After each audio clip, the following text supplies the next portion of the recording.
ஹல்லேலூயா, ஹல்லேலூயா. நினைவெல்லாம் ஏக்கமெல்லாம் வாஞ்சையெல்லாம் நீரே. நினைவெல்லாம் ஏக்கமெல்லாம் வாஞ்சையெல்லாம் நீரே. உம்மோடு நான் நடக்கணுமே, உம்மோடு நான் பழகணுமே, உம் சித்தம் செய்யவே. என் அன்பே என் உயிரே, என் அன்பே என் உயிரே. மழைக்காக காத்திருக்கும் பயிர் போல நான் காத்திருப்பேன். கீழ் காற்று வீசும் என்று ஆவலுடன் எதிர்பார்த்திருந்து மழையாக இறங்கணுமே, என்னை முழுதும் நனைக்கணுமே. மழையாக இறங்கணுமே, என் முழுதும் நீலக்காணுமே. என் அன்பே என் அன்பே என் உயிரே, என் அன்பே என் உயிரே. நினைவெல்லாம் ஏக்கமெல்லாம் வாஞ்சையெல்லாம் நீரே. நினைவெல்லாம் ஏக்கமெல்லாம் வாஞ்சையெல்லாம் நீரே. உம்மோடு நடக்கணுமே, உம்மோடு நான் பழகணுமே, உம் சித்தம் செய்யவே. என் அன்பே என் உயிரே, என் அன்பே என் உயிரே. நினைவெல்லாம் ஏக்கமெல்லாம் வாஞ்சையெல்லாம் நீரே. நினைவெல்லாம் ஏக்கமெல்லாம் வாஞ்சையெல்லாம் நீரே. எத்தனை பேர் சொல்ல முடியும்? உம்மோடு நான் நடக்கணுமே, உம்மோடு நான் இருக்கணுமே, உம் சித்தம் செய்யணுமே. என் அன்பே என் உயிரே, என் அன்பே என் உயிரே. என் அன்பே என் உயிரே. எல்லா கண்களை மூடு, ஒரு விசை கண்களை மூடி. ஹல்லேலூயா. என் அன்பே என் உயிரே, உம் சித்தம் செய்யதான் ஆண்டவரே நான் வாழ்றேன். என்னுடைய வாழ்க்கை உம்முடைய சித்தம் செய்வதில் தான் இருக்கிறது ஆண்டவரே. இந்த உலக பிரகாரமான தொழில், உலக பிரகாரமான வேலை, கையின் வருமானங்கள், இதெல்லாம் இந்த உலகத்துல நான் வாழ்வதற்குண்டான காரியம் அப்பா. ஆனா பரத்துக்கு ஏற்ற காரியங்களை ஆண்டவரே, நித்திய ஜீவனுக்கு ஏற்ற காரியங்களை நான் கற்றுக்கொள்ளும்படியாக என்னுடைய இருதயத்தின் கதவுகள் திறக்கட்டும், என் இருதய கதவுகள் திறக்கட்டும் ஆண்டவரே. என்னுடைய ஆவிக்குரிய கண்கள் திறக்கப்படட்டும் ஆண்டவரே. இன்னும் அதிகமாக பார்க்கும்படி பிரகாசம் அடையட்டும் அப்பா. ஆசீர்வதிக்கிறோம் இயேசு கிறிஸ்துவின் நாமத்தில் பிதாவே, ஆமென், ஆமென். ஹல்லேலூயா, ஹல்லேலூயா. எத்தனை பேர் சந்தோஷமா இருக்கிறீங்க? கேட்கணும், கவனமா கேட்கணும். ஹல்லேலூயா. பக்கத்துல பார்த்து சொல்லுங்க, கவனமா கேளுங்க. மனுஷன் தனிமையா இருப்பது நல்லதல்ல. மனுஷன் தனிமையா இருப்பது நல்லதல்ல. மனுஷன் தனிமையா இருப்பது நல்லதல்ல. இல்ல இங்க வந்திருக்கு இல்லாட்டி கவிதாங்க பேர்.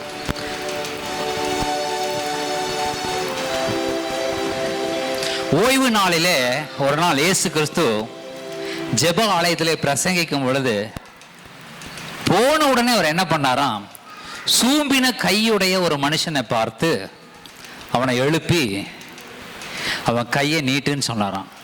அவன் கை சுஸ்தமாயிடுச்சு. நல்லா கவனிங்க, ஆண்டவருடைய வார்த்தையை உங்களுக்குள் கிரியை செய்ய வேண்டும் என்று சொன்னால் சூம்பின இருதயம் இருக்கக்கூடாது. அல்லேலூயா. சூம்பின கரம் இருக்கக்கூடாது, சூம்பின ஆத்மா இருக்கக்கூடாது. அப்படின்னு என்ன சொல்ல வரேன்? மனதில் ஒரு பிரச்சனையை வச்சுக்கிட்டு நீங்க சந்தோஷமா இருக்கிற மாதிரி பண்ண முடியாது. எப்படி இருந்தாலும் அகத்தின் அழகு முகத்தில் தெரியும். இது உலகத்தினுடைய பழமொழி. இப்போ அந்த அகத்தின் அழகு உங்க செய்கையில் தெரிஞ்சு போயிடும் என்ன அப்படின்ட்டு. நம்ம நினைக்கிறோம், அங்கிருந்து பார்க்குறோம், சரி பாஸ்டர் நம்மளை பார்க்குறாரா, அவர் என்ன பண்றாரு தெரியல. நல்ல உண்மையே சொல்றாங்க, இங்கிருந்து பார்த்தா எல்லாமே தெரியுது. இங்கிருந்து பார்த்தா எல்லாரையும் தனித்தனியா தெரியுது, ஒவ்வொருடைய இருதயமும் தெரியுது. ஏன் சொல்லுங்க? நம்ம பார்க்கிறது ஆவியின் கண்களில். அல்லேலூயா. நம்ம மாம்சத்தையே நாம் பார்க்கறது இல்லை. நீங்க சரீரமா உட்கார்ந்து இருக்கிறதே பார்க்கறது இல்லை. அதை பார்த்தோம்னா நமக்கு சரீரம் தான் தெரியும். ஆனால் ஆவியின் கண்களில் பார்க்கும் பொழுதுதான் தெரியுது ஒவ்வொருவருக்கும் எவ்வளவு பிரச்சனைகள் இருக்குதுன்னு. இயேசு கிறிஸ்து அப்படிதான் பார்த்தார். ஒருவனை பார்க்கும் பொழுது அவனை சரீர பிரகாரமாக அவனை பார்க்கல, ஆவிக்குரிய பிரகாரமாக தான் பார்த்தார். ஹல்லேலூயா. நாம் என்ன பண்ணணும் இந்த நாளிலே? ஆவிக்குரிய கண்களில் பார்க்க கற்றுக்கொள்ள வேண்டும். ஹல்லேலூயா. இந்த சரீர கண்களில் அல்ல, ஆவிக்குரிய கண்களில் நாம் பார்த்து கற்றுக்கொள்ள வேண்டும். நீங்க நேரடியா பார்த்தா அவனை முறைக்கிறான், அவனை சிரிக்கிறான், அவனை கேவலம் பேசிட்டான், அவனை இது பண்ணிட்டாங்கிறோம். ஆனா நிச்சயமா சொல்றேன், ஆவிக்குரிய கண்கள்ல பாத்தீங்கன்னா அவன் 1 கோடி பிரச்சனையோட உட்கார்ந்துட்டு தான் அதை செஞ்சுக்கிட்டு இருப்பான் உங்ககிட்ட. ஹல்லேலூயா. உங்களுக்கு இருக்கிற பிரச்சனை காட்டிலும் அவனுக்கு 1 கோடி பிரச்சனை இருக்கும். ஆனா அதையை வச்சுக்கிட்டு தான் உங்களை கேவலம் பேசிட்டு இருப்பான், அதை வச்சுட்டு தான் உங்களை கிண்டல் பண்ணுவான், அதை வச்சுட்டு தான் உங்களை முறைப்பான், அதை வச்சுட்டு தான் உங்களை ரொம்ப மோசமா நடத்துவான். நீங்க நினைச்சிட்டு இருக்கிறீங்க அவன் நல்லா இருக்கிறனால என்னை பேசிட்டான். இல்ல, அவனுக்கும் நிறைய பிரச்சனைகள் இருக்கு. அதனால இந்த நாளில் நடைபெற்ற ஒவ்வொரு காரியமும் சொல்றேன், நம்முடைய சபையினுடைய வேல்யூ சிஸ்டம் இருக்குல்ல, எத்தனை பேருக்கு தெரியும் வேல்யூ சிஸ்டம்? நம்மளோடது கிளிப்பு, CLIP. கிளிப்னா கன்சிஸ்டன்சி, ஒரு காரியத்தை தொடர்ந்தேர்ச்சியாக செய்வது. L லோயாலிட்டி, என்ன? ராஜ விசுவாசம். கன்சிஸ்டன்சினா தொடர்ந்தேர்ச்சியாக பண்ணுவது இல்ல. ஆவியானவர் எப்படி நடத்துறார் பாருங்க. கணவன் மனைவி உறவை சீர்படுத்தும்படியா கர்த்தர் பாஸ்டர்மாட்ட பேசி இருக்கிறார். அதனாலதான் அது கண்டிப்பா அது நடந்துட்டு இருந்தது. அவங்க ஃபிளஷ்ல பண்ணாங்க. எத்தனை பேர் நினைக்கிறீங்க அவங்க மாம்சத்துல பண்ணாங்களா? நான் அப்படி பண்ண போறேன், இதெல்லாம் செய்ய போறேன்னு அதை பிளான் பண்ணிட்டு பண்ண மாதிரி இருந்துச்சா? ஆவியானவர் நடத்துதல நம்ம அப்படியே அந்த ஃப்ளோல போகும் பொழுது ஆவியானவர் நம்மளை கரெக்டா கொண்டு போவார். ஹல்லேலூயா. ஆனா நான் மாம்சத்துல தான் பண்ணுவேன்னு சொல்லிட்டு நம்ம பாடு நின்று பண்ணோம்னா ஒண்ணுமே வேலை செய்யாது. இப்ப செய்தியே எல்லாத்தையும் பரவாயில்ல, ஆனா ஆவியானவர் நடத்துதலின்படி நடந்துட்டோம்னா 10 நிமிஷம் கேட்கிற செய்தி நம்முடைய வாழ்க்கையை பகிரங்கமா மாத்திரும். ஹல்லேலூயா. பயங்கரமா மாத்திரும். சரி, இப்போ ஒரு வசனத்தை எடுத்து நம்ம வாசிக்க போகிறோம். ஏசாயா 43வது அதிகாரம் 19வது வசனம். இதோ நான் புதிய காரியத்தை செய்கிறேன், இதோ நான் புதிய காரியத்தை செய்கிறேன், இப்பொழுதே அது தோன்றும், இப்பொழுதே அது தோன்றும், நீங்கள் அதை அறியீர்களா? நீங்கள் அதை அறியீர்களா? போதும். நான் புதிய காரியத்தை செய்கிறேன், அது இப்பொழுதே தோன்றும். கர்த்தர் நமக்கு சொல்லுகிற ஒரு வார்த்தை. இவ்வளவு நாட்கள் இல்லாத ஒரு ஆசீர்வாதத்தை கர்த்தர் நம்முடைய வாழ்க்கையில கொடுக்க போகிறார். அது இதோ நான் புதிய காரியத்தை செய்கிறேன், இந்த நாளிலே அது தோன்றும். இன்னைக்கு நம்ம செய்த எல்லா ஆக்டிவிட்டிஸையும் நம்ம பாருங்க, கவனிச்சு பாருங்க. சிலருக்கு அது இன்ட்ரெஸ்ட் இருக்கலாம், சிலருக்கு இன்ட்ரெஸ்ட் இல்லாம இருக்கலாம். இல்ல நான் முதல்ல நல்லா தான் இருக்கேன் அப்படின்னு கூட இருக்கலாம். ஓகே, நல்லா இருக்குன்னு தான் ஸ்தோத்திரம். ஆனா நல்லா இல்லாதவர்களுக்கு அது பிரயோஜனமா இருக்கும் பாருங்க. ஹல்லேலூயா. நான் ஒரு தண்ணி எடுத்துட்டு போறேன், ஒரு வாட்டர் கேன் எடுத்துட்டு போறேன், ஒரு டம்ளர் எடுத்துட்டு போறேன். ஒரு டம்ளர் எடுத்துட்டு போய் தண்ணி வேணுமான்னு கேட்கிறேன். தண்ணி தாகம் இருக்கிறவங்க என்ன பண்ணுவாங்க? டக்குன்னு வாங்கி குடிச்சிருவாங்க. தண்ணி தாகம் இல்லாதவங்க என்ன பண்ணுவாங்க? நோ தேங்க்ஸ், அல்ல நான் எனக்கு தண்ணி தாகம் இல்லை அப்படிம்பாங்க. அதே போலதான் நடக்கிற செய்கைகள் 10 பேர்ல 5 பேர்த்துக்கு பிரயோஜனமா இருக்கும். 5 பேர் ஆல்ரெடி அவங்களுக்கு தேவையானபடி எல்லாமே இருப்பாங்க. அல்லேலூயா. ஆகையினால இங்க நடக்கிற நிகழ்வுகள் எல்லாவற்றையும் ஆவிக்குரிய கண்களில் பார்க்க கற்றுக்கொள்ள வேண்டும். அல்லேலூயா. நம்ம ஆவிக்குரிய கண்களில் பார்த்துட்டோம்னா நம்முடைய வாழ்க்கையை மாறிடும். அதற்காக தான் இவ்வளவு பிரயாசங்கள். ஈஸியா பண்ணலாம். ஒரு ஜெபம் பண்ணிட்டு, ஒரு பாட்டு 2 பாட்டு பாடிட்டு, ஒரு செய்தி பகுதி முடிச்சுட்டு, ஒரு காணிக்கை பகுதி முடிச்சுட்டு நம்ம கிளம்பி போகலாம். அது ஈஸி. ஆனா ஆவிக்குரிய ரீதியில நடத்தணும். ஆண்டவர் எப்படி நடத்துறாரோ அப்படி நடத்தணுங்கிறது தான். ஆண்டவர் இப்ப எனக்கு 5 நிமிஷத்துல முடிங்கன்னு சொன்னாலும் 5 நிமிஷத்துல நான் முடிச்சிடுவேன். இப்ப நிறுத்துங்கன்னா கூட நிறுத்திடுவேன். ஆனா ஆவியானவர் சில காரியங்களை நமக்கு கொடுக்க பார்க்கிறார். ஹல்லேலூயா. நமக்கு கொடுக்கறதுக்கு ஆசையா இருக்காரு. அதனாலதான் இந்த வார்த்தைகளும் நான் பேசல, இல்லாட்டி கூட போதுன்னு கூட நிறுத்தியிருப்பேன். சரி, கவனமா கேளுங்க. இதோ நான் புதிய காரியத்தை செய்கிறேன், அது இன்றைக்கே தோன்றும் என்று கர்த்தர் சொல்லுகிறார். இன்னைக்கே அது தோன்றணும் அப்படின்னு சொன்னா, நம்ம விசுவாசிகளா இருப்பதினாலே, இயேசு கிறிஸ்துவை விசுவாசிப்பதினாலே, விசுவாசிச்சதுனாலேயே சில கஷ்டங்களுக்குள்ளாக நம்ம போவோம், சில பாடுகளுக்குள்ளாக நம்ம போவோம். என்ன நடக்கணும்? விசுவாசிகளுக்கு ஏற்படுகிற உபத்திரவங்கள் ஆவன அப்படிங்கிறத இன்னைக்கு நான் பேசுறேன். என்னென்ன உபத்திரவங்களை சந்திக்கலாம். விசுவாசம் அப்படின்னா பைபிள்ல யார பேசுவோம்? ஆபிரகாம், விசுவாசிகளின் தகப்பன் ஆபிரகாம். ஓகே, அந்த ஆபிரகாம் விசுவாசித்ததுனால அவ ஒரு தேசத்துல இருக்கிறான். அந்த தேசத்துல இருந்து தேவன் சொல்றாரு கிளம்புங்கிறாரு. ஆதியாகமம் 12வது அதிகாரம் 1வது வசனம் சொல்லுது, கர்த்தர் ஆபிரகாமை நோக்கி உன் தேசத்தையும் உன் இனத்தையும் உன் தகப்பனுடைய வீட்டையும் விட்டு புறப்பட்டு. ஓகே, போதும் போதும், கவனிங்க. முதல்ல விசுவாசிக்கு கிடைக்கிறது என்னன்னு கேட்டீங்கன்னா குடும்ப பிரிவு. ஃபர்ஸ்ட் பாயிண்ட் என்னன்னா, உங்க குடும்பத்தில் யாருமே உங்களை மதிக்க மாட்டாங்க, உங்களை விட்டு அனுப்பிச்சு விட்டுருவாங்க, உங்களை குடும்பத்தை விட்டு பிரிச்சு வச்சிருவாங்க. இயேசு கிறிஸ்துவை எப்பொழுது நீங்கள் விசுவாசிக்க ஆரம்பிக்கிறீர்களோ, எப்பொழுது தேவனுடைய சத்தத்தை கேட்க ஆரம்பிக்கிறீங்களோ, அப்ப நீங்க என்ன ஆயிருவீங்கன்னா தனியா இருவீங்க. பாருங்க, நீங்க நான் தனியா இருக்கிறேன், இந்த மேடை முழுவதும் யாருமே எனக்கு கம்பெனிக்கே இல்லை, தனியா ஆயிருவீங்க. இயேசு கிறிஸ்து விசுவாசிக்கிற நாளிலே நீங்கள் தனி மனிதனாக மாறிவிடுவீர்கள். இப்படிதான் மாறினான் ஆபிரகாம், தனி மனுஷனா மாறிட்டான். உன் குடும்பத்தை முதல்ல எதை விட சொல்றாரு? உன் தேசத்தையும் உன் இனத்தையும் தகப்பனுடைய வீட்டையும் விட்டு நீ புறப்படுன்ட்டாரு. தேவனை அறிந்து கொண்டா நீ உன் குடும்பத்தை வச்சுக்கிட்டு, ஐயோ அவங்கெல்லாம் விக்கிரக ஆராதனையில் இருக்கிறாங்க, அவங்களை எப்படியாவது நான் கொண்டு வந்துடணும் அங்க ஓடக்கூடாது. தேவன் சொல்றாரு நீ முன்னேறி போ, அவங்க பின்னாடி வந்துருவாங்க. அல்லேலூயா. நீ தேவனை நோக்கி போய் கொண்டிருக்கும் பொழுது உன்னுடைய உயர்வை பார்த்து, உன்னுடைய ஆசீர்வாதங்களை பார்த்து அவர்கள் தானா பின்னாடி வருவாங்க. அல்லேலூயா. புரியுதா உங்களுக்கு? நீங்க கவனத்துல வைக்கணும். முதல்ல என்ன ஆகுது? குடும்பம் உங்களை பிரித்து வைக்கிறது. நீங்க குடும்பத்தை விட்டு பிரிஞ்சு வரீங்க, தனியா வரீங்க. தனியா வரும்போது கவலைப்படாதீங்க. குடும்பத்தோடு நீங்க தனியா வரும் பொழுது கவலைப்படாதீங்க. உங்க பெத்த அம்மாவே அப்பாவே பேசுவாங்க, எங்க அம்மாவே கூட பேசுனாங்க. என்ன சொல்றேன்? குடும்பம் உங்களை பிரித்து வைக்கும். ஆதியாகமம் 14வது அதிகாரம் எடுத்து 14வது வசனத்தை வாசிங்க. ஆதியாகமம். தன் சகோதரன் சிறையாக கொண்டு போகப்பட்டதை ஆபிராம் கேள்விப்பட்ட போது அவன் தன் வீட்டிலே பிறந்த கைப்படிந்தவர்களாகிய 318 ஆட்களுக்கும் ஆயுதம் தரிப்பித்து தான் என்னும் ஊர் மட்டும் அவர்களை தொடர்ந்து. பாருங்க, 318 கைப்படிந்த வேலையாட்கள். இதை நல்லா கவனிக்கணும். இது ஏன் அப்படி சொல்றேன் அப்படின்னா, அவன் குடும்பம் அவனை பிரிந்தது, அவன் குடும்பம் அவனை பிரிஞ்சது, அவன் குடும்பம் அவனை பிரிச்சு விட்டுச்சு. அவனுடைய குடும்பம் அவனை பிரித்து விட்டாலும், இவனுக்கு இப்ப எத்தனை குடும்பம் வந்து சேர்ந்துருச்சு? 318 குடும்பங்கள் இவன் கைப்படிந்தவனாக மாறிவிட்டது. அல்லேலூயா. ஆபிரகாமுக்கு கைப்படிந்த 318 குடும்பங்கள் அவன் கூட வந்து நின்றுச்சு. அல்லேலூயா. எத்தனை குடும்பத்தோட்டு இவன் பிரிஞ்சு வந்தான்? ஒரே குடும்பம். அப்பா விட்டு பிரிந்து வந்தான், அந்த தேசத்தை விட்டு பிரிந்து வந்தான், அவன் இனத்தாரை விட்டு பிரிந்து வந்தான்.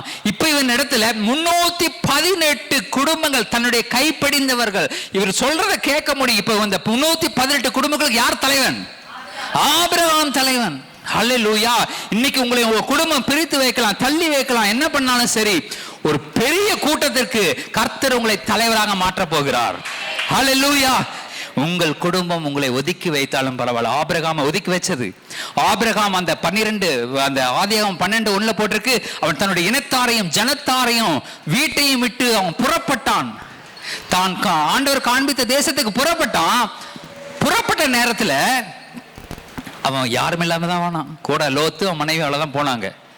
ஆனா இந்த வசனம் சொல்லுது, ஆபிரகாமின் கைப்படிந்த 318 பேர் அவனோடு கூட இருந்தார்கள். அவன் 318 பேருக்கு அவன் ஒரு தகப்பனா இருந்தவன். அல்லேலூயா. அங்க அப்பா அம்மாவை மட்டும் அல்லது அவனுடைய குடும்பத்தை மட்டும், தேவனை விசுவாசிக்காத 2 ஜனங்களை மட்டும் விட்டு அவன் பிரிஞ்சான்.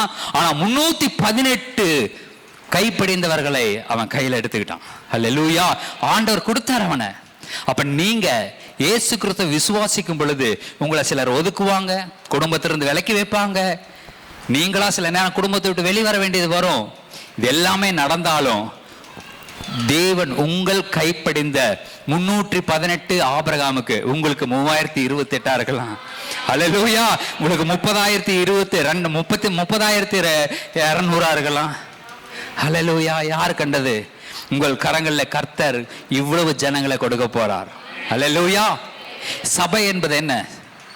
இது ஒரு குடும்பம். இது ஒரு குடும்பம். இந்த சபை என்பது ஒரு குடும்பம். இந்த குடும்பத்தில் நீங்கள் அங்கத்தினர்கள். ஒவ்வொருவரும் ஒவ்வொரு அங்கம். ஒருத்தர் கண்ணு, மூக்கு, வாய், காது, தலை, கழுத்து, கை, எதா வேணாலும் இருக்கலாம். நீங்கள் ஒவ்வொருவரும் இந்த சபையினுடைய அவயவங்களா இருக்கிறீங்க. தேவனுடைய அவயவங்களா நீங்கள் இருக்கிறீர்கள். அப்போ எனக்கு குடும்பம் இல்லாட்டி பரவாயில்ல, இவ்வளவு பேர் இருக்கிறோம். அல்லேலூயா. நீங்க எல்லாரும் என்னுடைய குடும்பம், நீங்க எல்லாரும் என்னுடைய ஜனங்கள். ஆபிரகாமுக்கு 318 பேர் அடங்கிய ஒரு பெரிய குடும்பம் அவனுடைய கரங்களில் இருந்தது. அல்லேலூயா. பக்கத்துல பார்த்து சொல்லுங்க, உனக்கு குடும்பம் வேணுமா இல்ல தேவன் வேணுமா? கவுனி. அல்லேலூயா. ஓகே. இப்போ அவனுக்கு குடும்பம் அவனை பிரிச்சுது. ஆனா அவனுக்கு 318 ஜனங்களை, குடும்பத்தை கர்த்தர் கொடுத்தார். ஹல்லேலூயா. இன்னும் ஒரு பிரச்சனை அவனுக்கு இருந்தது. அடுத்த பிரச்சனை, இயேசு கிறிஸ்துவை விசுவாசிக்கிறவர்களுக்கு அடுத்தது ஒரு பிரச்சனை வரும். என்ன பிரச்சனை அப்படின்னு கேட்டீங்கன்னா, என்ன பிரச்சனை சொல்லுங்க பார்க்கலாம்? ஃபினான்ஸ் ப்ராப்ளம் வரும். இயேசு கிறிஸ்துவை எப்போ விசுவாசிக்கிறோமோ அப்ப விசுவாசிக்கிற நாள்ல இருந்து குடும்ப பிரச்சனை வரும். அடுத்தது ஃபினான்ஷியல் ப்ராப்ளம் வரும். இதை நான் சாதாரணமாக தனித்தனியாக ஒவ்வொருத்தர்கிட்டையும் பேசிக்கிட்டு இருந்தேன். எனக்கு போர் அடிச்சிருச்சு தனியாக பேசி, அதனால் மொத்தமாக பேசி விட்டுறேன்.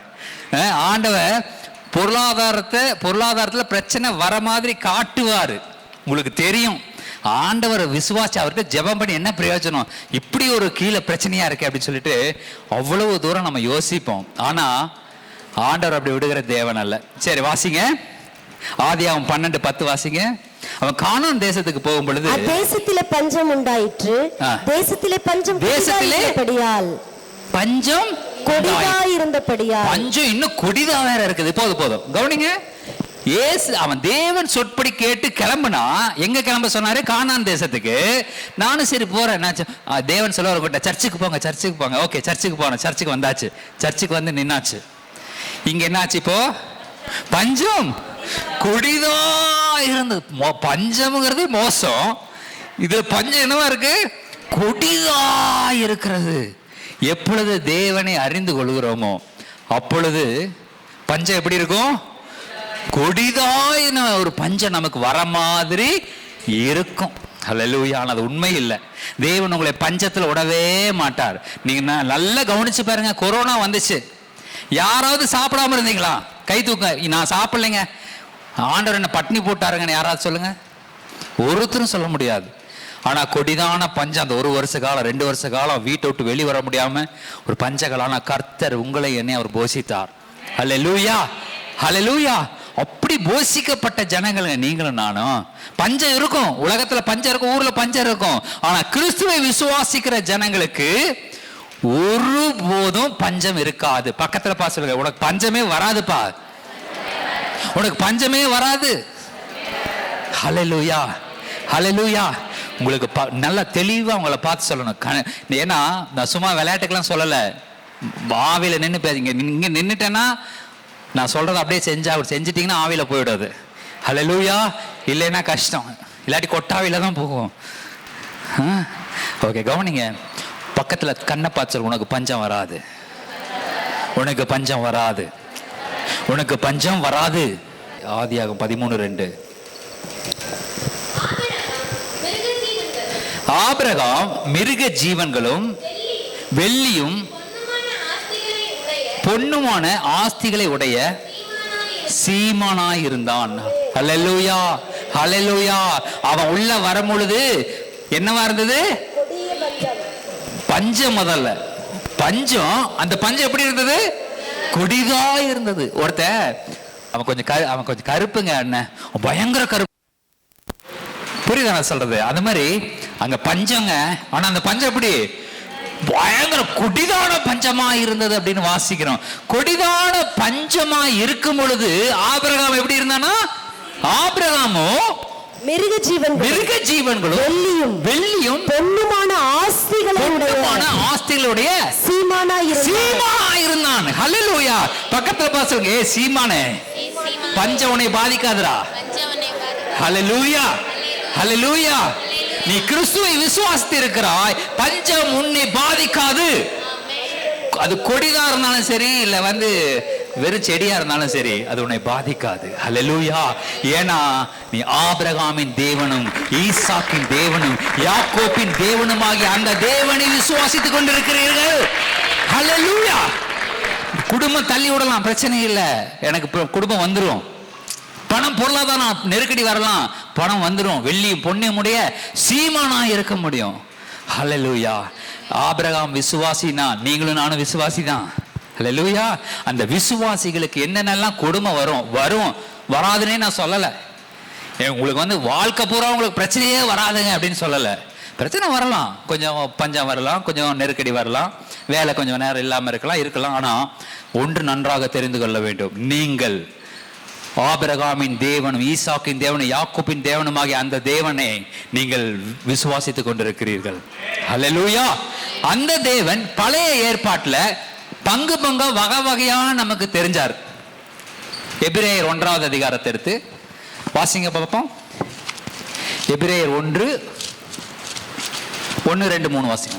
பூர்வ காலங்களில் பங்காகவும் வகை வகையாகவும் தீர்க்கதரிசிகள் மூலமாய் பிதாக்களுக்கு திருவுளம் பற்றின தேவன் இந்த கடைசி நாட்களில் குமாரன் மூலமாய் நமக்கு திருவுளம் பற்றினார். இந்த கடைசி நாட்களில் குமாரன் மூலமாக திருவுளம் பற்றினார். கவனிங்க, பங்கா வகை வகையா வந்தாரு. ஆபிரகாமுக்கு ஒரு வகையாக வெளிப்பட்டார், ஈசாக்குக்கு ஒரு வகையாக வெளிப்பட்டார். ஆபிரகாமுக்கு என்ன பண்ணாரு? ஒரு வகையா வெளிப்பட்டார். ஈசாக்கு ஒரு வழியா, யாக்கோப்புக்கு ஒரு வழியா, தானியேலுக்கு, சாத்ராக் மேசாக் ஆபேத்நேகோ, ஒவ்வொருவருக்கும் ஒவ்வொரு விதமா வெளிப்பட்டாரு. ஆனால் இந்த காலத்திலே பங்கா வகை வகையாக வெளிப்பட்ட தேவன் இந்த காலத்திலே குமாரன் மூலமாக, ஹல்லேலூயா, கிறிஸ்துவானவர் மூலமாக உங்களையும் என்னையும் அவர் ரட்சித்து மீட்டெடுத்து ஆபிரகாமின் ஆசீர்வாதங்கள் உங்கள் மேல, என் மேலே, உங்கள் சிரசின் மேலையும் என்னுடைய சிரசின் மேலே ஆண்டவர் கொண்டு வந்திருக்கிறார். அல்லேலூயா. இதை நீங்க கேட்காட்டி உங்களுக்கு எப்படி தெரியும்? பக்கத்துல பாசனம், கேட்காட்டி எப்படிங்க தெரியும்? கேட்டாதாங்க தெரியும். ஆசீர்வாதத்தை கையிலேயே வச்சிட்டு இருக்கிறீங்க, அனுபவிக்க மாட்டேங்கிறீங்க. கையில வெண்ணெய் வச்சுக்கிட்டு நெய் கலையறீங்க. ஹல்லேலூயா. தேவனுடைய வார்த்தையை கேளுங்கள், தேவனுடைய வார்த்தையை விசுவாசியுங்கள். அது உங்களை நீதிமானாக்குகிறது மாத்திரமல்ல, அது உங்களை ஐஸ்வர்யவானாக்கும். ஹல்லேலூயா. அது ஐஸ்வர்யவானாக்கும். நீங்க பஞ்சத்தில், அது கொடிதான பஞ்சம் அந்த தேசத்தில் இருந்தால், கானா தேசம், அந்த அவங்க போன தேசத்துக்குள்ள அவ்வளவு பெரிய பஞ்சம் இருந்தது. ஆனால் ஆபிரகாமுக்கோ அந்த பஞ்சம் அவனை தொடல பாருங்க, அவன் சீமானா இருந்தான் என்று வாசிக்கிறோம். ஹல்லேலூயா. அடுத்தது அவனுக்குள்ள பாருங்க, ஆதியாகமம் 12:15-17 வரைக்கும் வாசிக்கும். ஆதியாகமம் 12. பார்வோனுடைய பிரபுக்களும் அவளை கண்டு பார்வோனுக்கு முன்பாக அவளை புகழ்ந்தார்கள். அப்பொழுது அந்த ஸ்திரீ பார்வோனுடைய அரண்மனைக்கு கொண்டு போகப்பட்டாள். அவள் நிமித்தம் அவன் ஆபிரகாமுக்கு எப்போதும் பாருங்க, இது எதை பத்தி சொல்றேன்னு தெரியுதுல்ல? இப்ப இதுதான் தெரியுது. இவன் போயிட்டு இருக்கும் பொழுது சாராள் அழகு உள்ளவள் என்று கண்டு பார்வோன் என்ன பண்றான் பார்த்து, பா என்ன அழகா இருக்கிறான். வயசு என்ன சாராளுக்கு? அந்த டைம்ல என்ன வயசு சாராளுக்கு? 60 தாண்டிருச்சு. 60-65 வயசு. பார்வோன் பார்க்கறான், அப்படியே இன்னும் அழகு அப்படின்னு பக்கத்துல பார்த்து கேளுங்க, உனக்கு என்ன வயசு ஆகுது? என்ன வயசு? 65 வயசுல பார்வோன் ராஜா பார்த்து கண்ணு வைக்கிற மாதிரி இருந்தாங்க அந்த அம்மா. கவனிங்க, பார்வோன் ராஜா கண்ணு வைக்கிற அளவுக்கு சாரா அம்மா இருந்தாங்க. சரி, அப்போ கண்ணு வச்சு என்ன பண்ற, தூக்கிட்டு போயிட்டான். பார்வோன்கிறவன் இந்த காலத்துல எப்படின்னு கேட்டா அமெரிக்கா பிரசிடென்ட் மாதிரி. அந்த காலத்துல பெரிய எல்லா தேசங்களுக்கும் சாப்பாடு போடுற தேசம் தான் எகிப்து. அந்த தேசத்தினுடைய அதிபதி தான், அந்த தேசத்தினுடைய ராஜா தான் பார்வோன். அந்த பார்வோன் ஆபிரகாமுடைய மனைவியை தூக்கிட்டு போயிட்டான். ஆபிரகாம நீ வான்னு சொன்னதே அவன் தான், அந்த தேசத்துக்குள்ள வா அப்படின்னு சொல்லி அவன் இன்வைட் பண்ணி உள்ள வச்சிருந்தான். வச்சிருந்தது பார்த்தாம இவனுடைய மனைவியை தூக்கிட்டான் பாருங்க. இது அவனுக்கு பெரிய நிந்தையா போச்சு, ரொம்ப மன கஷ்டமா போச்சு. கூப்பிட்டுட்டு இப்படி பண்ணிட்டானே பார்வோன்னு சொல்லிட்டு ரொம்ப கவலையா போச்சு பாருங்க. இவ்வளவு பெரிய நிந்தனை. இயேசு கிறிஸ்துவை நாம் அறிந்து கொண்டோம்னா இந்த மாதிரி சில நிந்தனைகளும் நமக்கு வந்து சேரும். இதுனா இந்த மாதிரி நிந்தனை இல்லை, பல இது மாதிரியான நிந்தனைகள். இயேசு கிறிஸ்துவை அறிந்து கொண்டது நிமித்தமாகவே இந்த நிந்தனைகள் நமக்கு வரும். என்னடா இப்படி நம்மளை கூப்பிட்டுதான் இங்க இருந்துட்டு இருக்கிறோம், ஆனா இப்படி வந்து நடந்துகிட்டானே, இப்படி ஒரு நிகழ்ச்சி நம்ம வாழ்க்கையில் நடந்துருச்சே, இப்படி மனைவியை பார்த்து கூட்டிட்டு போயிட்டான், அவன் எதுவும் செய்யல கூட்டிட்டு போயிட்டானே அப்படிங்கிற ஒரு நிந்தனையான வாழ்க்கை அவனுடைய லைஃப்ல, ஆபிரகாம் லைஃப்ல வந்துருச்சு. ஆனா கர்த்தர் எதுக்கு அதை அனுமதிக்கிறாருன்னா, கூட்டிட்டு போய் ஒண்ணும் பண்ணல, அப்படியே வச்சிருந்தான். வாசி தொடர்ந்து. அவள் நிமித்தம் அவன் ஆபிரகாமுக்கு தயை பாராட்டினான். அவனுக்கு ஆடு மாடுகளும் கழுதைகளும் வேலைக்காரரும் வேலைக்காரிகளும் கோழிகை கழுதைகளும் ஒட்டகங்களும் கிடைத்தது. அந்த காலத்துல இதெல்லாம் என்னன்னு கேட்டீங்கன்னா, இப்பெல்லாம் கோவேர் கழுது கிடைச்சது, குதிரை கிடைச்சது, கழுது கிடைச்சதுன்னா, ஆடு மாடுகள் ஒட்டகம் கிடைச்சதுன்னா நம்ம நினைச்சுக்கலாம் இதெல்லாம் வச்சுட்டு என்ன பண்ண போறோம்னு இப்ப நினைக்கிறோம். ஆனா அப்பத்த கான்டாக்ட்ஸ்ல அது எப்படின்னு கேட்டீங்கன்னா, Benz car, Lamborghini car, royal Rolls Royce, இதெல்லாம் அப்பத்த ரோல்ஸ் ராய்ஸ் என்னது ஒட்டகம், அப்பத அந்த மாதிரி ஹையர் எண்ட் காரெல்லாம் இப்ப கிடைச்சிச்சு அவனுக்கு. அரண்மனையில இருந்து வருது எல்லா காரும் ஆபிரகாம் வீட்டுக்கு. என்னடா எல்லாம் இத்தனை கார் வருது அப்படின்னு பார்த்தா இவனுக்கு கிஃப்ட் வந்திருக்குது. வாசிங்க.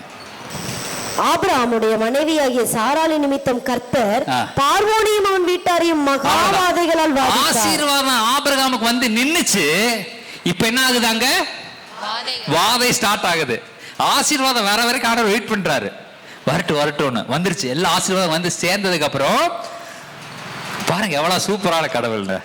உங்களுக்கு பிரச்சனைகள் வந்தது, நிந்தனைகள் வந்துச்சுன்னா ஸ்தோத்திரம் சொல்லுங்க. நான் மனைவி கூட்டிட்டு போயிட்டு அந்த மாதிரிலாம் நான் சொல்ல வரல. அதாவது உங்களுக்கு நிந்தனைன்னு ஒண்ணு வந்துருச்சுன்னா நீங்க ஆண்டவருக்கு ஸ்தோத்திரம் சொல்லணும். எனக்கு இப்படி பிரச்சனை வந்துருச்சேன்னா ஆண்டவரே ஸ்தோத்திரம், நீங்க என்ன நன்மைகள் வச்சிருக்கிறீங்க அப்படின்னு பார்க்கணும். அல்லேலூயா. நம்ம கண்கள் அப்படி மாத்திரணும். நம்முடைய கண்கள் வேற பக்கம் திறந்து வச்சிடணும்.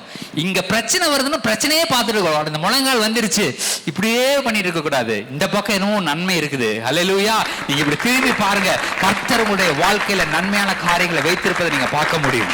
அல்லேலூயா, அல்லேலூயா. அப்ப நீங்க பிரச்சனையே பாட்டிருந்தீங்கன்னா பிரச்சனையே தான் தெரிஞ்சுக்கிட்டு இருக்கோம்.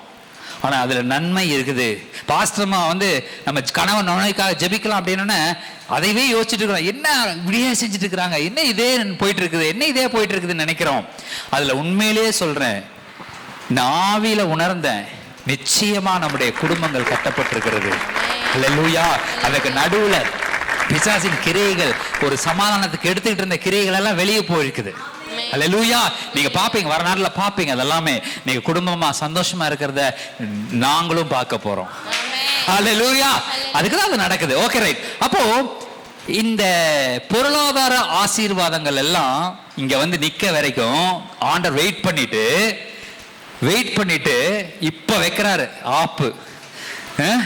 உங்க பாஷையிலேயே சொல்றேன், இப்ப வைக்கிறாரு என்ன ஆப்பு. வாசிங்க. கர்த்தர் பார்வோனையும் அவன் வீட்டாரையும் மகாவாதைகளால் வாதித்தார். அப்பொழுது பார்வோன் ஆபிராமை அழைத்து, நீ எனக்கு ஏன் இப்படி செய்தாய்? இவள் உன் மனைவி என்று நீ எனக்கு அறிவியாமற் போனது என்ன? இவளை உன் சகோதரி என்று நீ சொல்ல வேண்டுவது என்ன? இவளை நான் எனக்கு மனைவியாக கொண்டிருப்பேனே, இதோ உன் மனைவி, இவளை அழைத்து கொண்டு போட்டாரு. அவ்வளவுதான், கூட்டிட்டு போயிருப்பா. பார்வோனை கூப்பிட்டு வச்சு விருந்து கொடுத்து காரெல்லாம் கொடுத்து நிறைய ஆடு மாடு ஒட்டகம் கிட்டங்க எல்லாம் கொடுத்து மனைவி அதுலயே ஏற்றி கொண்டு போயிடப்பா, பிரச்சனை தாங்க முடியல, பார்வோன்னாலே சமாளிக்க முடியல, சாரால ஆபிரகாம் வச்சு சமாளிக்கிறாரு, கூட்டிட்டு போயிட்டாரு கிளம்பி. இப்போ ஆசீர்வாதம் வருவதற்காக வேண்டி அந்த ஒரு சோதனை காலத்துக்குள்ளாக உங்களையும் என்னையும் கர்த்தர் அனுமதிக்கிறதுக்கு வாய்ப்பு இருக்குது. ஹல்லேலூயா. இந்த வாய்ப்பு நிச்சயமா இருக்கு. நம்ம சோதனை வரும்போது யோசிக்க கூடாது, என்னடா இப்படி சோதனையா இருக்கு, என்ன இப்படி பிரச்சனையா இருக்கு, ஆண்டவர் நம்ம விசுவாசிக்கிறோம், ஆண்டவர் வார்த்தையை கேட்கிறோம், அவன் வல்லமே ஜெபிக்கிறோம், எல்லாம் பண்றோம், ஆனா என்ன இப்படி சோதனையா இருக்கு அப்படின்னா அந்த சோதனை நிமித்தமாக ஒரு நன்மையை கர்த்தர் உங்க வாழ்க்கையில திறந்து விடணும். ஹல்லேலூயா. அதற்காக தான் கர்த்தர் உங்களுடைய வாழ்க்கையில சோதனை அனுமதிக்கிறார். எனக்கு ஒரு முறை என்னாச்சு, நாய் குறுக்க வந்து பைக்கில் கீழே விழுந்து இந்த இடத்துல வந்து அடிபட்டு எலும்பு உடையில, நீதிமான்கள் எலும்புகள் முறிக்கப்படுவதில்லை, எலும்பு உடையில ஜவ்வு ஏதோ லைட்டா இதாயிடுச்சுன்னு சொல்லிட்டு மாவு கட்டு போட்டு விட்டாங்க. மாவு கட்டை போட்டு என்னடா அது ஆண்டவருடைய காரியத்தை செய்யலாம், இப்ப எல்லாம் ஆரம்பத்துல ஆண்டவருடைய காரியத்தை வல்லமே செய்யலாம்னு நினைக்கும் போது காலில் மாவு கட்டு தேவையில்லை நான் போட்டு விட்டாங்க. சரி மாவு கொஞ்ச நாள் ரெஸ்ட் எடுக்கட்டும்னு மாவு கட்டு போட்டு உட்காந்துருக்கிறேன். நான் மாவு கட்டு எனக்கு பிடிக்காது, மெடிசனே பிடிக்காது, ஹாஸ்பிட்டலே எனக்கு பிடிக்காது. மாவு வேற வழி இல்லை, கொண்டு போய் ஸ்ட்ரெச்சரில் வச்சு கொண்டு போய் வலுக்கட்டாயமா மாவு கட்டை போட்டு விட்டாங்க, வேற எதுவும் பண்ணல, மாவு கட்டை மட்டும் போட்டு விட்டாங்க. போட்டு விட்டு வீட்டுக்கு அனுப்பிச்சிட்டாங்க. எதுக்கடா இது என் வாழ்க்கையில் வந்துச்சுன்னு யோசிச்சுக்கிட்டே இருக்கிறேன். போய் கிட்டத்தட்ட எத்தனை மாசம் ஞாபகம் இல்லை, 1 மாசமா 2 மாசமா, எத்தனை மாசம் சொல்லும், 2 மாசம் இருக்கும். 2 மாசம் எந்த ஊழியும் பண்ணல, எங்கேயும் போல, கட்டல அப்படியே உட்காந்துருக்கிறேன் கால் நீட்டி வச்சு. என்னோட ஃப்ரெண்ட்ஸ் எல்லாம் வராங்க, காலேஜ் மெட்ஸ் எல்லாம் வராங்க, விசிட் பண்றாங்க, சைன் பண்ணிட்டு போறானுங்க மாவு கட்டு மேல நான் வந்திருக்கேன் அப்படின்னு. என் மாவு கட்டு பூரா சைனு, அத்தனை ஃப்ரெண்ட்ஸ் வந்துட்டு போயிருக்கானுங்க.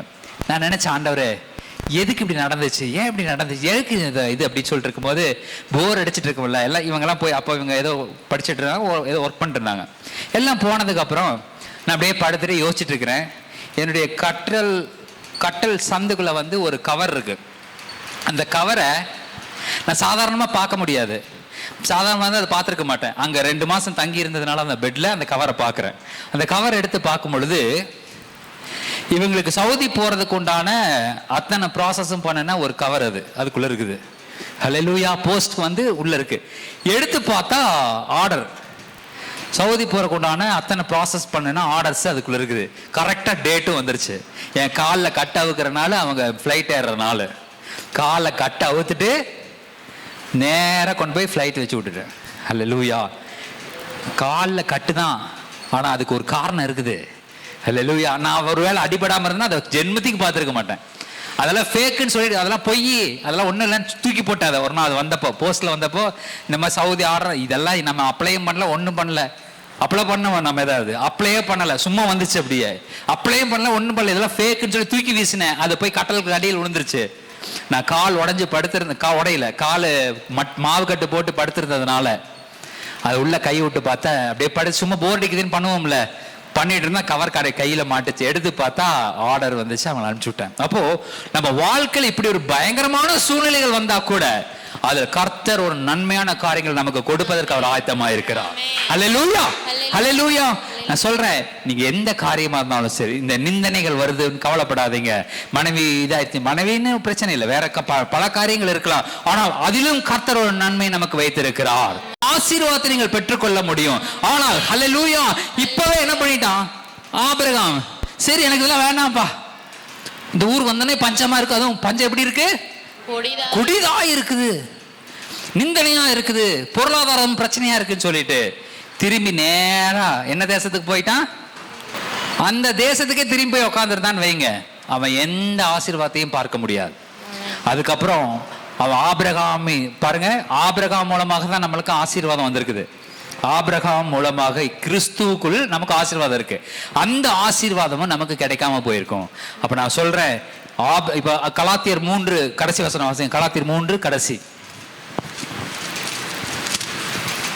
நீங்கள் கிறிஸ்துவனுடையவர்களானால் நீங்கள் கிறிஸ்துவின் உடையவர்களானால் ஆபிரகாமின் சந்ததியாயும் வாக்குத்தத்தத்தின்படியே சுதந்திரராயும் இருக்கிறீர்கள். அப்ப நீங்க கிறிஸ்துவ உடையவர்களா இருந்தா ஆபிரகாமின் சுதந்திரத்தை, ஆபிரகாமுக்கு வாக்குத்தத்தம் பண்ணின காரியங்களை பெற்றுக்கொள்ளும்படியாக உங்களுக்குள்ள அந்த ஆசீர்வாதங்கள் எல்லாம் வரும். அப்ப ஆபிரகாம் திரும்பி போயிருந்தால்னா உங்களுக்கு அந்த ஆசீர்வாதங்கள் கிடைக்காது. ஆபிரகாம் தொடர்ந்து தேவனை பின்பற்றி போனான், தொடர்ந்து தேவனுடைய வார்த்தைகளுக்கு அவன் போனான், தேவனுடைய வார்த்தைகளை சுமந்து அவன் போயிட்டே இருந்தான், அவன் சொன்னதை கேட்டு போயிட்டே இருந்தான் பாருங்க. ஆகையினாலே அவன் பெரிய காரியங்களை சுதந்திரிச்சான். அதனாலதான் முற்பிதாக்கள்னு சொல்லும் பொழுது முதல் பேர் யாரு வரும்? ஆபிரகாம் வரும். ஆபிரகாமின் தேவன், ஈசாக்கின் தேவன், யாக்கோப்பின் தேவன். அப்போ ஆபிரகாம் தான் முற்பிதாவுல முதல் முற்பிதா. அந்த பிதாவினுடைய ஆசீர்வாதங்கள் தான் இப்போ கிறிஸ்து இயேசு மூலமாக உங்களுக்குள்ளாகவும் எனக்குள்ளாகவும் வந்திருக்கிறது. அல்லேலூயா. இப்போ என்ன நம்ம ஆக முடியும்? வெள்ளியும் பொண்ணுமுடைய சீமானாய் மாற முடியும். பக்கத்தை சொல்லுங்க, வெள்ளியும் பொண்ணுமுடைய சீமானாய் மாற முடியும். எந்த நிந்தனைகளிலும் நமக்கு ஆசீர்வாதம் தான் அதோட முடிவு பகுதியா வரும். நிந்தனையுடைய முடிவு என்ன? ஆசீர்வாதங்கள். பார்வன் கூட்டிட்டு போயிட நிந்தனை, ஆனா அவருடைய முடிவு என்ன? ஆசீர்வாதம். அவனுக்கு ஃபுல்லா பார்வன் வந்து எல்லா இதையும் கொடுத்துட்டான்.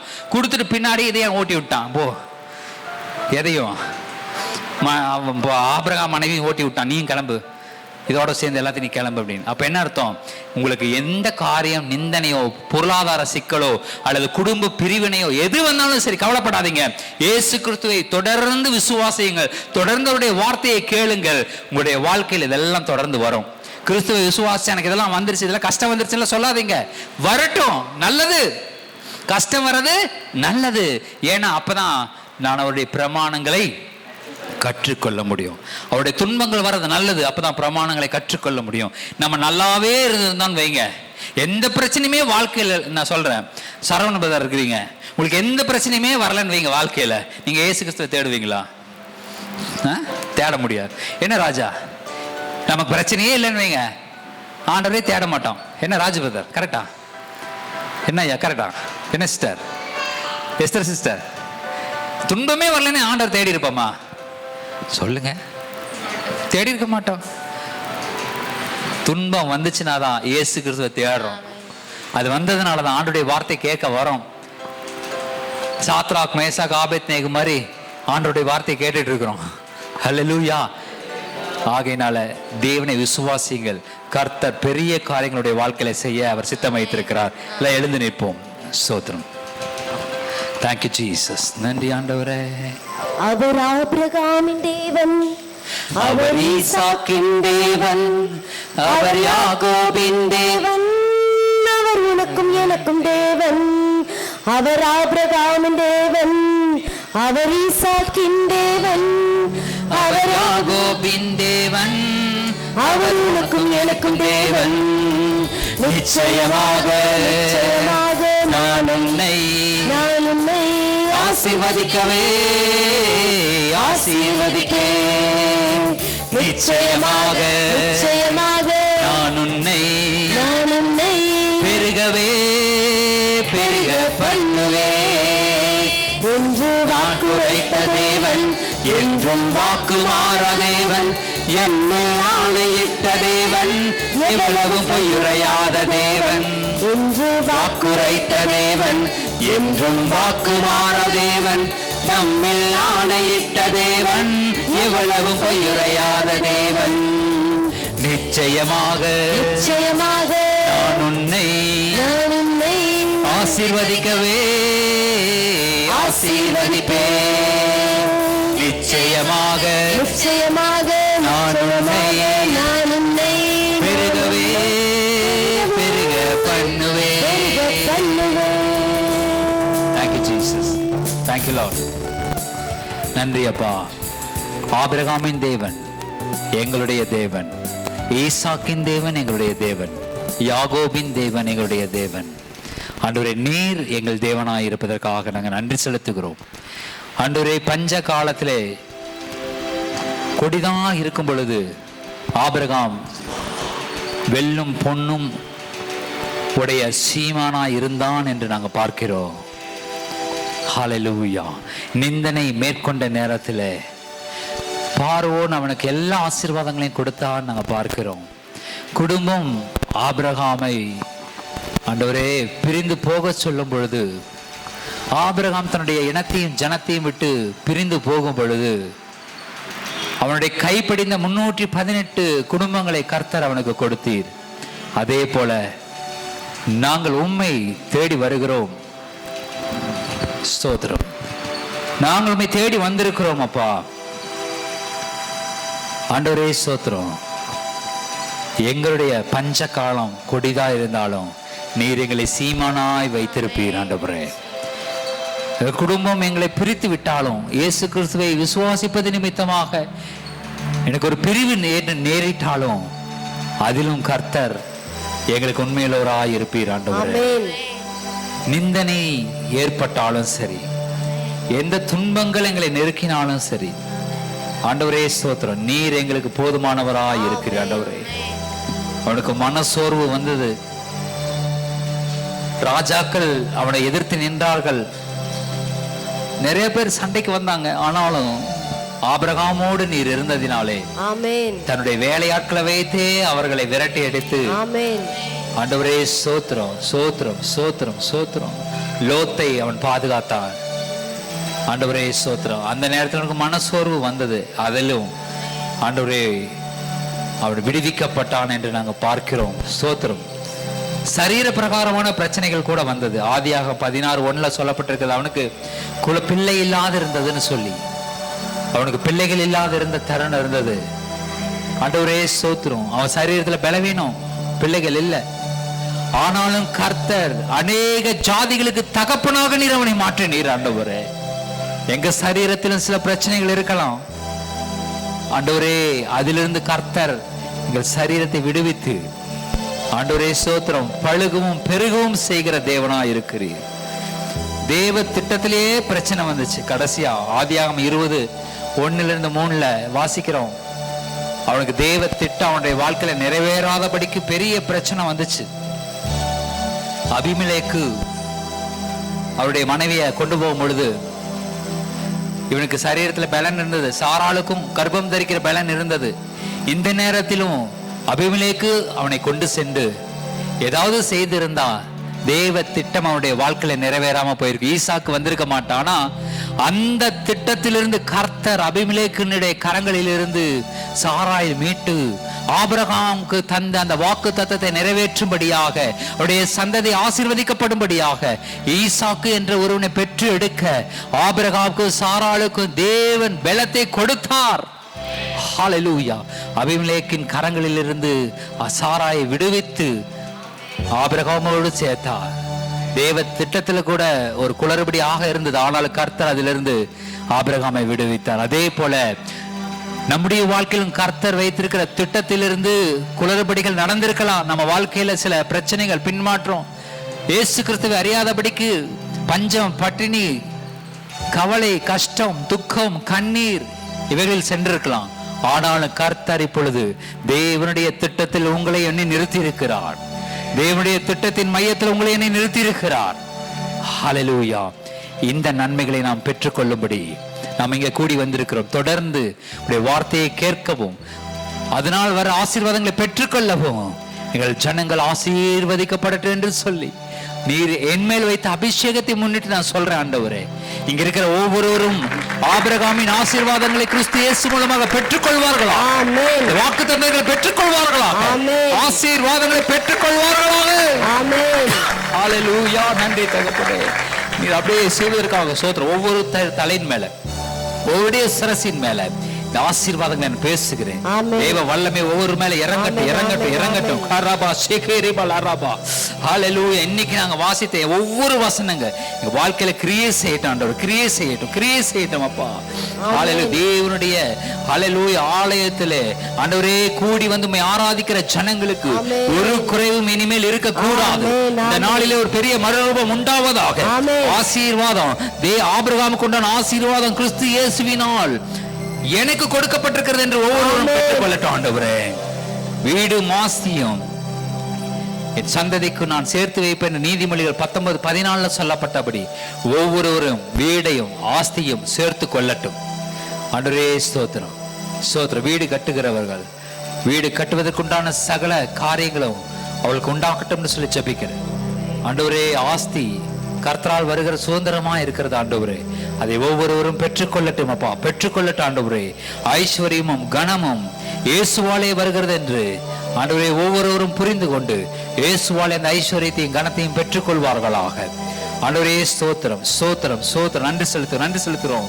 கர்த்தர் உன்னை பெரிய ஜாதியாக்கி உன்னை ஆசீர்வதித்து பேரை பெருமைப்படுத்தி நீ ஆசீர்வாதமாக வைப்பார். ஹல்லேலூயா. நன்றி தகப்பனே. இந்த ஆதியாகமத்தில் 12:3 வந்த இந்த ஆசீர்வாதத்தை ஒவ்வொருவரும் பெற்றுக்கொள்ளட்டும்.